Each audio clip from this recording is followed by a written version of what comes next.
YouTube. My name is Elizabeth. Welcome or welcome back to my channel, Bookcases and Books. This is going to be a very quick recent reads video because I've read nothing. I've read one book. I finished one book in April, so it's going to be a very quick video. And first, I'm going to start by explaining this background, which is entirely new. These are bookcases from IKEA. It took me forever to put them together. I'm filming this video on Easter, so happy Easter if you're watching it just after it came out.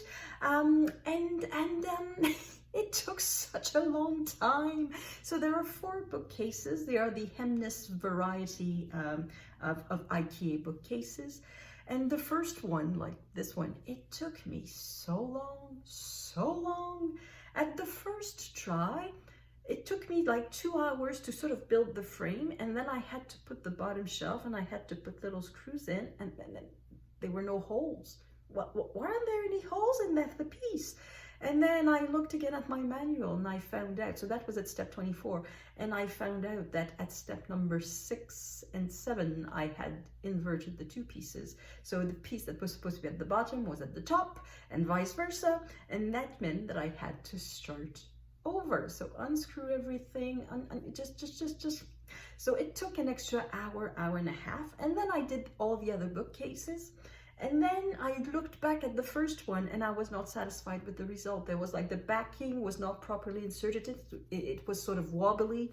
So I decided to unscrew it again and just put the backing back together and then put it together again. And now the only thing I have, well, 2 things I have left to do. So the obvious thing is that I need to put the last shelves in, because at the moment there's just the middle one that is completely screwed. And the other ones are like pins, like pegs that I can put in and then adjust the height of the shelf according to what I want.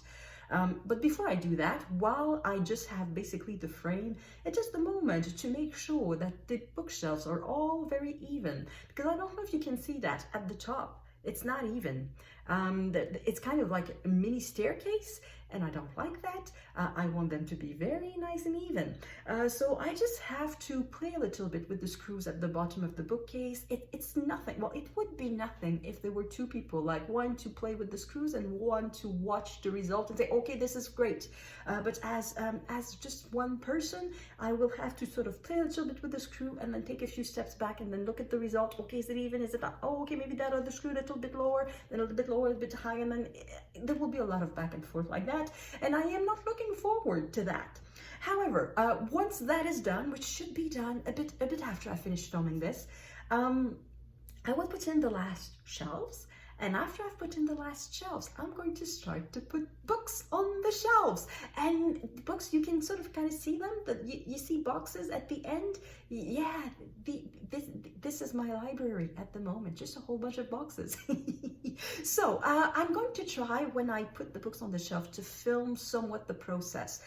Not from beginning to end, but it's going to be some sort of bookshelf tour, library tour, while I unbox and place the books on the shelves. So I don't know exactly how it's going to go, but hopefully it's going to go well. So as for the recent reads part of this video, it's going to be very quick because I finished just one book, and it's a French-Canadian book that is not translated in English, so it's going to be a very limited interest to most of you. It is a memoir, so it does fit with the event that I'm supposed to host, People April. I say supposed to because I'm not doing much of it. Well, I'm not doing much of it. No, obviously I'm not making many videos about it, but also I haven't finished the group read, yes, I'm not like completely here. This was a bit heavy, and the situation that I talked about at the end of the previous, of another video, that situation did not by miracle solve itself, so that also required more time and more drafting of emails. It's going to resolve itself. It's on the way, but it's not done yet. Anyway, so the one book that I've read, it is a memoir. It is called Dans mon sang by the author is Makonnen. So the author is a radio host for the French CBC. And she talks about not so much her childhood, but her sort of family situation. She was born in we can call it some sort of reconstituted family. So when she was a child, she talked about the situation very openly, But then at some point she stopped talking about it. So the situation is that she was adopted and raised by a woman who is not her biological mother. However, this woman is the mother of her biological sister. So she was raised basically by the wife of her father, but it's not like a second wife, like a stepmother that we see in classically reconstituted families. No. She was born of a relationship between her father and his mistress. So she is an illegitimate child, and she was raised by the legitimate wife, which is rather odd. And she was born in Ethiopia. However, she moved to Canada, where the legitimate wife is from, where the woman that she calls her mother. To her, it's always been her mother. She had no interest in her biological mother. It was always just the woman who raised her. That is her mother to her. So they moved back to Canada when she was like 2 years old. Her father died. He was a doctor, but somehow, he got cancer, and there's only so much you can do about cancer, even if you're a doctor. So he died when she was just 2 years old. And also there was war in Ethiopia at the moment. At the time, it was in the 1970s. So she was better off in Canada. So she grew up with her half sister and her mother without really questioning her origins. And she used to talk about the situation openly, saying that her mother was not really her mother, that she was born of, that she is the illegitimate daughter of her father. She talked about that when she was a kid. She did not see what the issue was, like all children, like the life you have to you is absolutely normal. And then when she got to high school, she told the story in a class of, I don't know, moral religion, something like that. And everybody in the class reacted like you can probably imagine. They said, "Oh, that's weird." And then, of course, she was hurt by that reaction, so she stopped talking about it. And the idea behind writing the book was to sort of talk about it again and sort of stop being ashamed of the situation, saying that this was the situation. I was raised by a wonderful woman. I was given great chances, and sort of come clean with that. But as she started to ask questions about her origins and how it really worked, she found out some things. And the book sort of becomes that. So this book was really super popular just before Christmas. It was published first just before Christmas, and it became really, really popular, sort of the surprise hit of the season. So that's the reason why I wanted to read it, and I borrowed it from the library, from the express shelves. And for me, it was just okay. It was not uninteresting. It was interesting, but for some reason, I did not resonate with the author's situation, with her feelings and all of that. So for me, it was just an okay read. It was not awful. It was not great. It was just average, middle of the road kind of book. So that's it. That's all that I've read in the entire month of April. Well, I've read more pages than that, but as books finished, that's the only book that I finished in April. So I am still reading this wonderful book, which is Raising Hare by Chloe Dalton. I am very late, though. I stopped reading it because I decided that I had to prioritize another book. So I am at page 95, so just barely at chapter 6. See how cute it is? So I have about 200 pages left, and I know I'm going to finish it this week, so not a problem. I'll catch up with the rest of the group, because it's absolutely adorable. What I've read so far, it's just heartwarming and very interesting too. So the author is talking about a little hare that she found and that she decides to raise, so raising hare. I personally learned a lot of things about hares because I know absolutely nothing about this particular animal, and I think it's just lovely so far. And from what I've heard, I think it's going to remain lovely until the end. So I'm sure I'm going to finish this book before the end of the week. That's not an issue.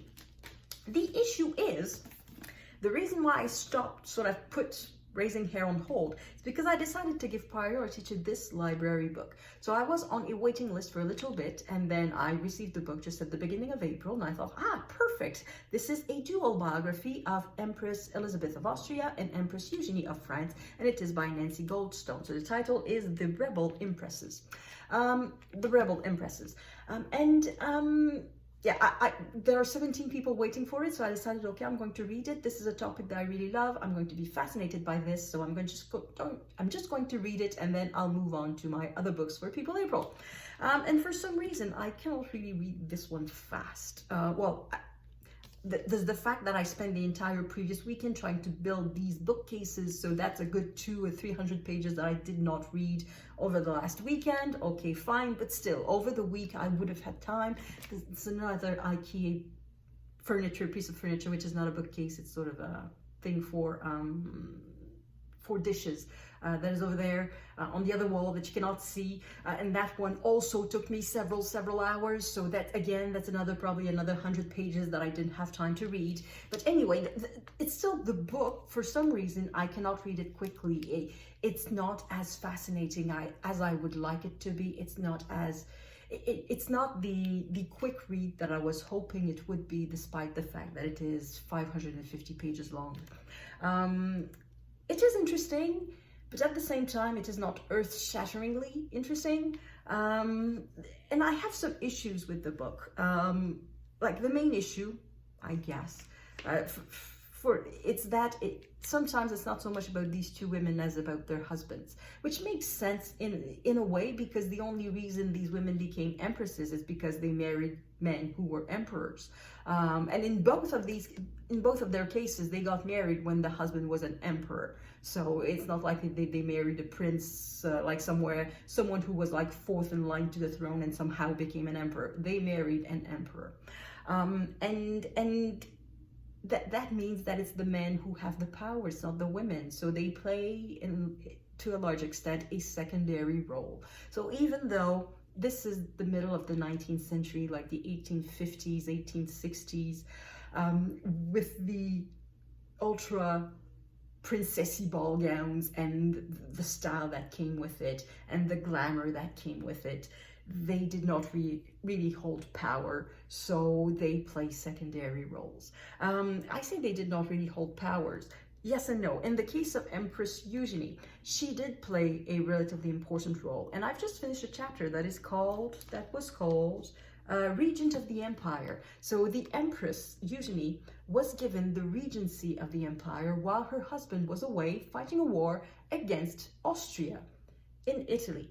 Well, in what today is Italy. I suppose at the time it was an Austrian province. So the husbands of these two women were at war with one another. And Napoleon III was Napoleon III. That means that he was allied with the Italians and had promised that he would fight until the Austrians would be removed from the Italian-speaking provinces. However, after two battles, he saw the carnage and decided that war maybe was not desirable, and he thought it would be better just to make peace with Austria. So without talking to his Italian ally, he signed a secret peace treaty with Austria, and then he was it. Napoleon III is not exactly the hero. He was not exactly the honorable man people would like to see at the head of their state. Anyway, so while the husband was away, Eugenie had the regency. So in that chapter, I was expecting to see what Eugenie did as a regent. Granted, it was not for very long, it was just a few weeks, so maybe she did not have the occasion to be president of the Council of State. Maybe she did not have the occasion to make decisions or to read tons of papers, but for a few weeks she did read all the correspondence. She was in charge for a few weeks, and we have nothing about that. The entire chapter focuses on the war between Napoleon III and Franz Joseph, and I suppose the Italian king of, well, not the Italian king, Italy did not exist at the time, that's the thing. It was one of the wars that was fought to create the state that we call Italy today. And the chapter is all about that war in Italy. So we have nothing about Eugenie, or very, very little. She's referenced just in relation to her reaction, how she reacted to what was going on in Italy. She's not mentioned really in her role as regent. So that's the thing that is a bit disappointing up to a point. Somehow I feel that the book is as much, if not more, about their respective husbands than the book is about the women themselves. for understandable reasons, but still. So that's it. That's the book that I'm reading, and I just have 1 week left before I have, not even 1 week, less than 1 week. I think I have by now just 6 days left to finish reading the book before I bring it back, and I still have 250 pages. It's doable. That's not an issue. It's doable, but it's not going to be the awesome, amazing read that I was hoping it would be. Again, a little bit like the first book that I talked about. It's not uninteresting. It's not a bad book. It's just not what I was hoping for. So that's it. And the other book that I was reading is the big giant book about the last Romanovs. I still have about 50 pages left to read, and that's another one that I put on hold because this one I own, so I can read it later, I can finish it later. And yeah, Rasputin is dead, and I'm a bit farther now. Rasputin is dead, and the first revolution has happened. So the February Revolution, so the Tsar has abdicated, his brother has abdicated, and that is pretty much where I am now. So the Tsar is prisoner in his palace, and there are questions of trying to have him and his family taken to England, but there are a few snags in the plans, in as much as we can call them plans. They were more preliminary discussions. I don't think it ever went, it never rose to the level of being a plan. It was just ideas that were discussed. So anyway, I just have about 50 pages left to read, but I put it on hold to finish the book about the Empresses, and yeah, so that's what I'm going to read. So you're probably not going to see it in my next video. I may talk about the book, but the book will be back at the library in the next few days.